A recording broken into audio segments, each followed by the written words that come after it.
Okay, here's the part where I convince you that talking to yourself is not only normal but useful and slightly heroic if you do it right. I watch Alex shuffle to the kitchen like a majestic yet confused penguin, and I tell him out loud that our internal dialogue is the steering wheel of habit. It sounds dramatic, but really it's 300 tiny sentences like this one that decide whether you binge a show or build a skill, and I'm here to hand you better sentences. Here's the plan. We'll go through 30 short, repeatable lines you can actually say every day, and yes, you can say them in the shower. Alex tried it, you should have heard him echo off the tiles. I'll give context, a tiny mental hack for each phrase, and my typically sarcastic commentary for flavor, because if I can't tease Alex while teaching you discipline, what's the point?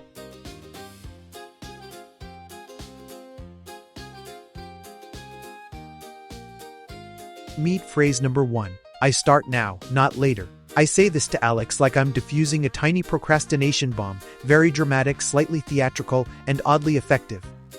Try saying it out loud and watch how it shifts your body. Shoulders relax, excuses slink away, and Alex pretends to be surprised he can actually begin. Phrase 2. Small steps win days. I tell Alex that giant leaps look cinematic but tend to fail on week 3, whereas tiny steps sneak past willpower and build habit quietly. He nods like an enlightened squirrel, and then I catch him measuring his coffee mug like it's a unit of progress. Hey, momentum respects tiny victories.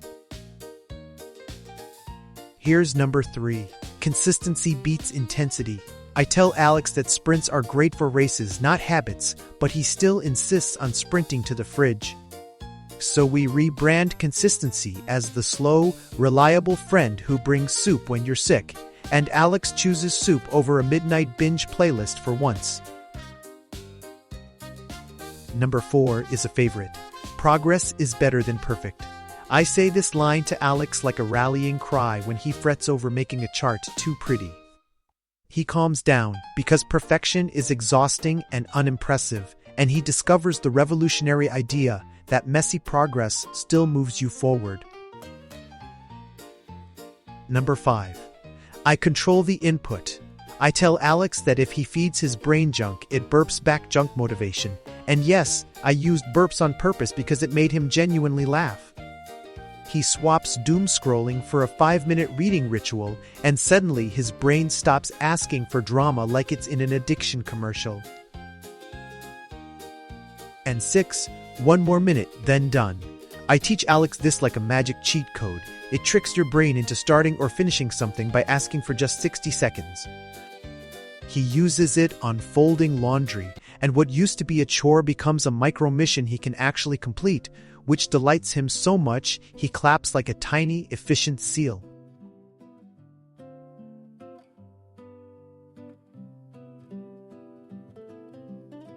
Phrase 7. I do it because I'm committed. I say this to Alex like a tiny reminder of his own promises, because he has excellent intentions that sometimes take naps. Saying it aloud helps him remember that commitment is a verb and not just a hopeful sticker he peels off when busy, and he straightens up like someone who found a lost sock of integrity. 8. Discomfort is the price of growth. I say it like a cashier announcing the bill. Nobody likes paying, but check the receipts. Gains listed in small miracles. Alex frowns briefly, then tries a plank for 30 seconds and discovers discomfort is finite, but the after-feeling is oddly smug and nutritious. 9. I choose the long-term reward. I say this slowly like I'm selling the deluxe version of life, because I am. Alex imagines his future self in a cape, thanks him, and then chooses a salad that suspiciously looks like a victory parade. The salad is crisp, the choice is crisper, and the cape remains metaphorical but sincere. 10. Focus on the next action. I say this like a GPS for the overwhelmed brain, because Alex tends to plan like he's launching a spaceship when really he just needs a wrench. He writes one tiny to-do on a sticky note, sticks it to his laptop, and we both feel better. Priorities are prioritized, chaos gets a timeout. 11. I build habits by showing up. I say this like it's the simplest secret, because it mostly is, and then I watch Alex treat showing up like a superpower he can wear casually. He shows up to a short practice session, stays 2 minutes longer than planned, and becomes annoyingly proud of his own reliability, which is adorable and effective. 12.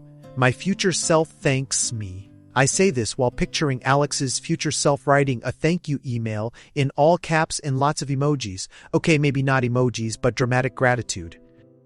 The trick is imagining that future appreciation just enough to make the present effort feel less like sacrifice and more like a gift you give ahead of schedule.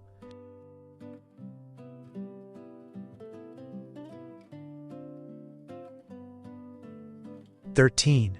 I replace excuses with plans. I tell Alex this like a friendly editor crossing out flimsy reasons and scribbling a bullet list instead. He laughs because excuses were his old hobby and then actually writes down where and when he'll practice, which is shockingly efficient and a little heartwarming. 14. I am stronger than my mood. I say this firmly because Alex has moods like seasonal weather, vivid and often inconvenient. He learns to treat moods like passing clouds, acknowledge them, but don't cancel the picnic. He still goes for a 10-minute run even when his brain petitions for an emotional day off. 15. I create momentum with tiny wins. I explain this to Alex like a physics lecture, but with snacks. Small wins add up like breadcrumbs leading out of the forest. He stacks tiny tasks into a mini celebration chain, and soon he's in motion and slightly addicted to the satisfying clack of achievement. 16. Routine is my scaffolding. I say it like I'm pointing out the helpful scaffolding around a building under construction, not pretty, but absolutely necessary. Alex grumbles about predictability, then appreciates how routines catch his wild ideas and turn them into steady habits, like a fence that keeps the playful dog inside the yard. 17. I cash interest on small efforts. I explain compound effort with a metaphor Alex can love. It's like planting 2 seeds and getting a tiny forest later. He imagines a money tree, naturally unrealistic but inspirational, and then reluctantly waters actual plants instead, which is probably better for long-term gains. 18. I am not starting from zero. I deliver this line like a gentle correction to Alex, who's prone to dramatic restarts after a missed day. We tally small past wins together, even inconsistent progress counts, and he stands taller, because realizing you already have a foundation is oddly like discovering a secret staircase to success.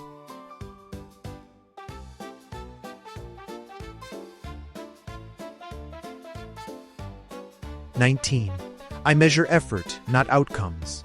I say this because Alex likes to judge himself by results that often depend on planets lining up perfectly, which is unfair. Measuring effort gives us a fair scoreboard. Did you show up and do the thing? If yes, you win the small, meaningful prize of being reliable. 20. I protect my practice time. I say it like I'm planting a do not disturb flag into Alex's schedule, because interruptions are like friendly sharks. They look harmless until they eat your afternoon. He sets a short block of time, puts his phone on mythical do not distract mode, and for once enjoys a blissful half hour of focused work. 21. I finish what I start today. I say it firmly because Alex has a habit of rescheduling completion like it's a flexible friend. We set a tiny finishable goal, and before he knows it, the task is done, and he does a small victory dance that, frankly, looks better on him than I expected. Prioritize what matters. I say this with a mock solemnity because Alex once prioritized reorganizing his spice rack instead of writing an important email. We laugh, and then he practices the noble art of prioritization by doing the single most meaningful task first, which frees the rest of the day like a breath of very efficient air. 23. Discipline is love for my goals. I say this like a tender, cruel truth. Discipline isn't punitive, it's a long-term caring plan you make for your future self. Alex looks at his goals like a houseplant he actually remembers to water now that he realizes love has a schedule, and surprise, the plant perks up. 24. I set boundaries to win focus. I suggest this while watching Alex accept one too many asks, like he's a very polite trampoline. Boundaries aren't mean. They're directional signs for your energy, so he starts saying, "Not today," gently, and watches his productivity bloom like a very organized garden.